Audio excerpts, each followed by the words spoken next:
The Kremlin's candidate. Can they stop Putin's mole before it's too late? The biting Moscow wind whipped around me as I, Dominika pulled my fur collar tighter.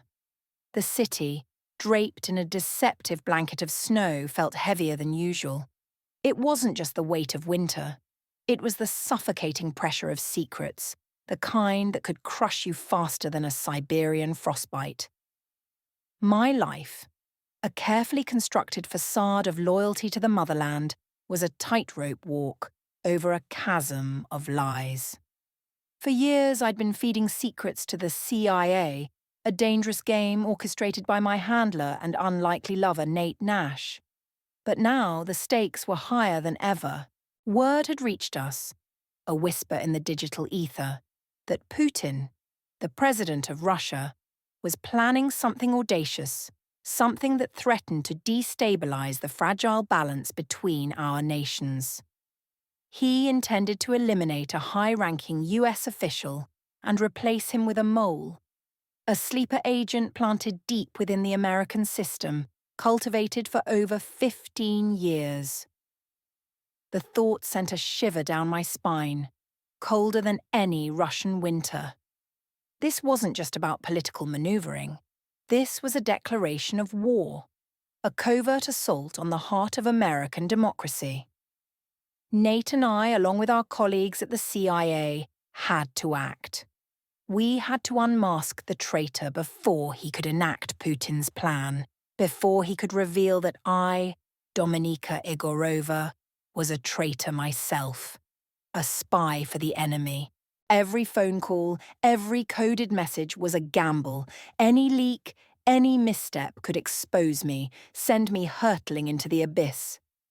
The consequences were unthinkable. A one-way trip to a Moscow execution cellar, a fate reserved for those who betrayed the Kremlin. The tension was palpable, stretching between Moscow and Washington like a frayed wire about to snap. We chased shadows, piecing together fragments of information, trying to identify the mole before it was too late. Names floated around, powerful men, influential figures, all suspects. Trust was a luxury we couldn't afford. Paranoia became our constant companion. The trail of breadcrumbs led us to a place of unimaginable opulence. Putin's billion-dollar presidential palace on the Black Sea. A fortress of excess, a symbol of power and corruption. It was the setting for a crucial weekend gathering of Putin's inner circle. We knew this was it. The mole would be there, the plan would be set in motion. But the palace was a viper's nest, teeming with security, surveillance, and unwavering loyalty to the president.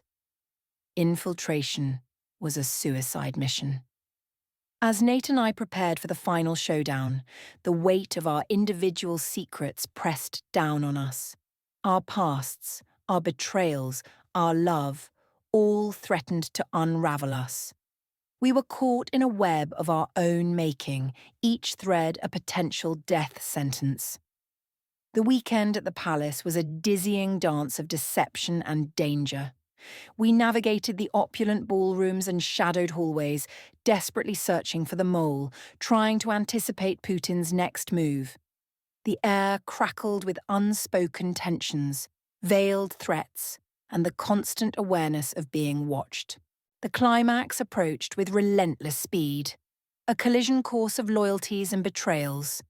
The stakes were impossibly high, the potential for catastrophe immense. We faced impossible choices, each one carrying the weight of nations. Would Nate sacrifice himself to save me, knowing the consequences? Would I forfeit myself to protect him, condemning myself to a certain death? Or would we both go down together, victims of a game far bigger than ourselves?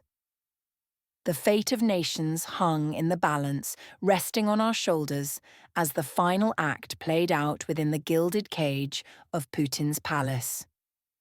The clock was ticking, and the truth, like a hidden bomb, threatened to explode.